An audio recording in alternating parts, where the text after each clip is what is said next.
Hello everyone, this is Naomi Dunmother of EQ2 Traders Corner with the second of 3 videos for Game Update 109, which goes live on Saturday, the 16th of March, 2019.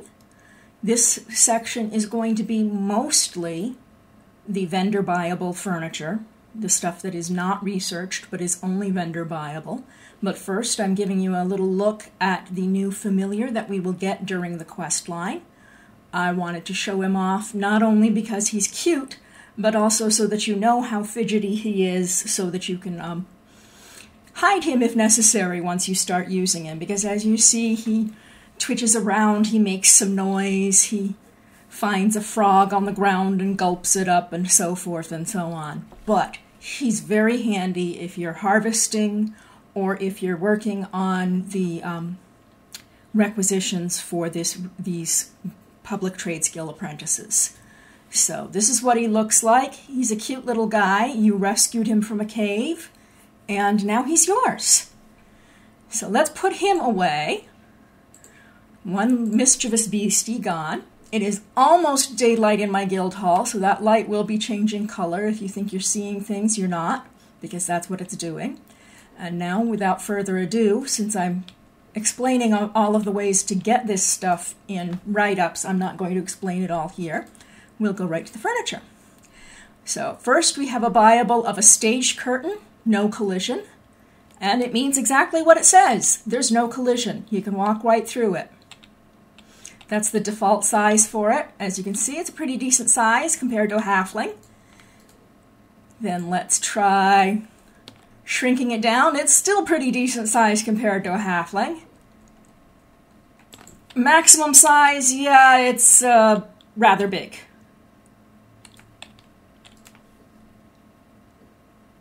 I'm just going to stuff it in the moving crate, get it out of the way for now. I'll set up the display again later.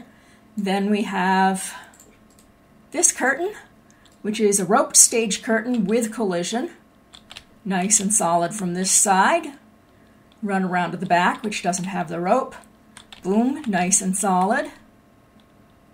And it resizes about the same way as the other one. Nice and small-ish, but still bigger than a halfling. And yes, I use the halfling rule of sizing quite often. You know, several halflings tall, many halflings tall, and so forth. So let's get it out of the way.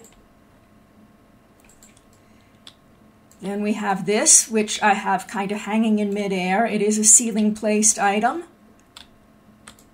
and it is rather large. It is the Mischievous Drooping curtains. If you think that it'd be great when it's shrunken down as a hammock, you're right. But one little thing, it will have the label added to it of no collision in the name, so that you realize it does not have collision. So if you're going to make it into a hammock or something, you'll have to float your house actor inside it carefully. Now we'll move it, keep it anchored there, shrink it down. That's as small as it goes. Enlarge it, and I'm not even going to try to place it because, well, as you can see, it's big enough that it's in the ground. It gets very big. So we'll get rid of that. We'll get rid of the tile.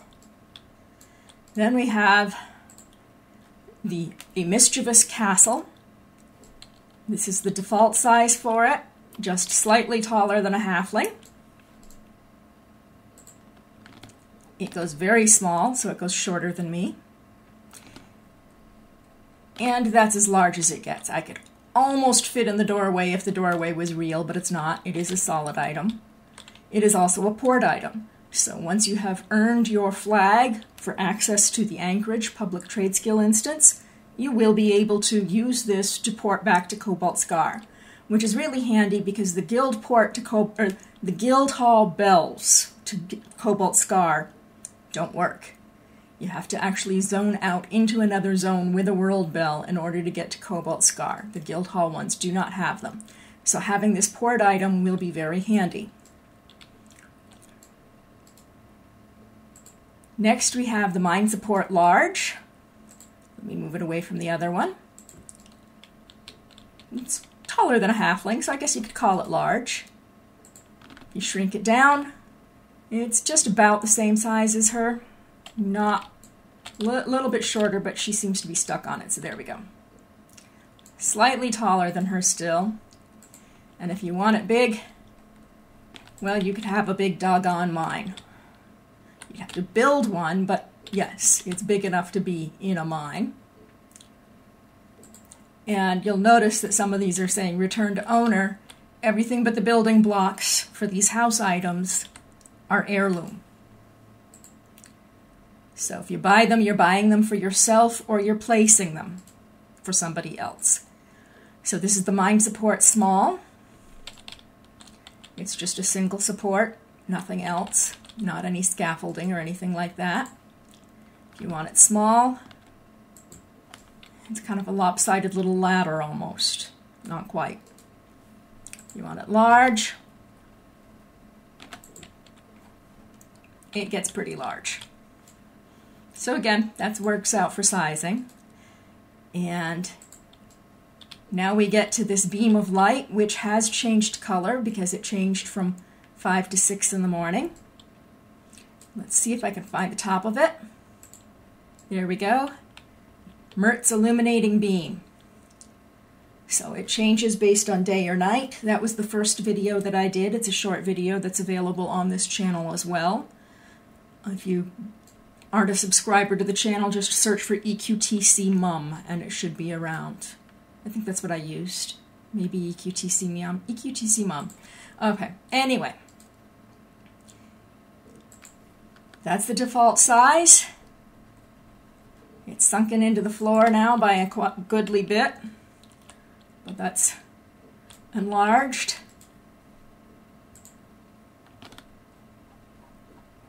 And you can shrink it down to that size for smallness.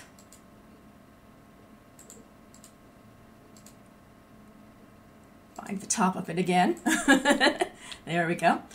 All right, these two that are hanging in midair are because on beta they have placement issues. So I had to get creative and put a wall down and go to the back of the wall and put them in order to get them to work like this. They are on the list to be fixed. I'm not sure if they'll be fixed for launch or not. If not, you'll find that only the little hangers in the back show up and the rest of them will be buried in the wall. So it's easy enough with a divider to flip them around like they should be. So the first one is this Anchorage Banner. And I can't really show you the sizes without putting down a wall, can I? Well, that stinks. Ignore the bag size, please. Ignore it. It is something that we got on beta only. You really won't get bags that big. Please don't ask me how you get them, because we can't. So let me grab that. Grab this one as well.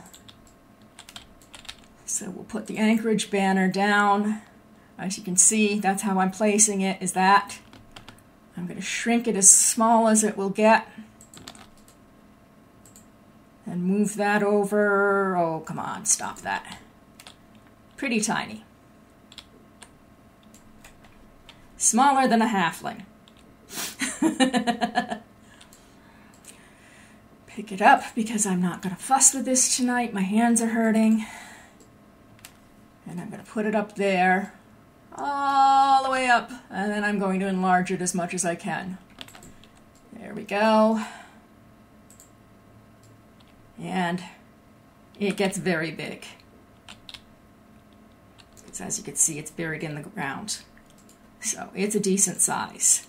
And the Mischievous Banner is the same way. Let's get it down as well. Instead of running around this time, I'm just going to do it this way. We already showed the default size. Let's do max and large. Then move that. And as you can see, max and large. It is kind of fuzzy, but it's also a velvet texture, so velvet doesn't really hold that sharp definition. There it is. Now let's make it as small as possible, so we'll put it down here. Pick up that. And that's it on smallest size. As you can see, not much bigger than her. Okay, now that we've got that and you've stopped drooling at the bag size that I had there, which I wish I could have on live servers, block sets. These are going to be vendored, but they are also only going to be unlocked over time. So when you get there on the first day, only the block and the half block and the 2 sizes of columns will be available in these sets. More pieces will be sold as the researchers gain in rank. We do not have details on which ones unlock when. We are also missing the basic tile. You'll notice there's no floor tile there. Ninja's not sure what happened to it. He's put in a query to art, but since these unlock over time, there's time for them to get that tile in place before it unlocks on the vendor. So this is the Foolhardy Tiles. It is red and black, and a bit on the shiny side. And it is a full block set other than that missing floor tile. The second set is the Mischief Tiled, which is black and white or black and gray, depending on your definitions. And it's a little less shiny, but again, it's a nice tile set. And then last but not least of the viables, 2 more to go. The stage hanging curtain top, no collision. It may be called a curtain top, but as you can see, it places on the floor because they tried placing it on the ceiling and it just didn't work out well. So you will have to raise or lower it if you want it to be an accent for the tops of those other curtains. I'm going to zoom in here so you can see there's these little mischief hats all the way along the bottom of that topper. It's very nice. It is no collision.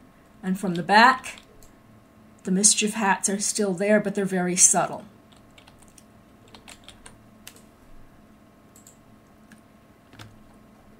Max shrink, still taller than a halfling.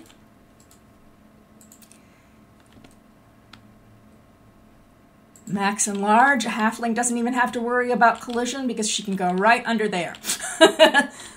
But it is no collision, so it's easy enough. And as you can see, let's see if I can look up in there, there is a support of some sort in there. There we go, there's a good angle of it. There's the bar in between the two. That's what your curtain would theoretically hang from. And it is no collision, so there's all sorts of creative stuff that you could do with that. And if I can angle it right, you can see that same design is on both layers of curtain. So that's that one.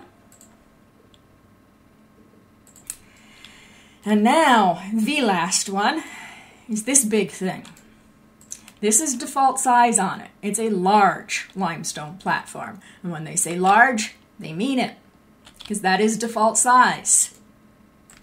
Now, that's as small as it gets. As you can see, it's solid, at least from this side. I have not played with it to see if it is solid on the other side, so you'll explore that along with me in a moment. But here it is. Blumph! Oh, not full collision. You can sneak in from a side if you do it that way. There you go. Learn something new every moment. It is solid from the top once my gin glide gets me there. But there is a loose spot there. So, you can fall into it in certain spots. I didn't want to jump, but there we go. Let's see if I look underneath it.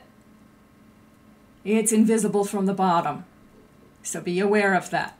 You want it only from the top, and you want to be aware that those sides can let people through it. So you really don't want to max enlarge it like that if you're going to have people running through it. Maybe if you're sticking several together so those sides are flush against each other, it'd be okay. But otherwise, you know, be aware. It's invisible from the bottom. There, no longer can walk through it because I made it small enough that I can't fit through. So be aware, the limestone has a little bit of quicksand in it. Anyway, that's it so far for the buyables that we know of, other than the chef's hat, which I only had a link to several days ago, so I only got a preview shot of it. I do not have the actual hat in my grubby little hands. There are rumors that there may be up to 3 colors of that hat instead of just the white chef's hat that is showing on my page. But we'll know more when the researchers unlock it. It will be at rank 3 on a vendor. I don't know which of the 5 vendors it will be on. My guess is that it will be on the Fey Iron Skillets Guild vendor. But as we know where it goes and what has ended up with it since I saw it 2 weeks ago, I'll let you know. And that's it for this time. I will get back to you in just a moment with all of the researched furniture items. Again, this is Naomi Denmother of EQ2 Traders Corner, which is eq2.eqtraders.com, and I will put in the comments section information on all of the links for the previews that go with this Game Update 109. Thanks a lot for listening and watching.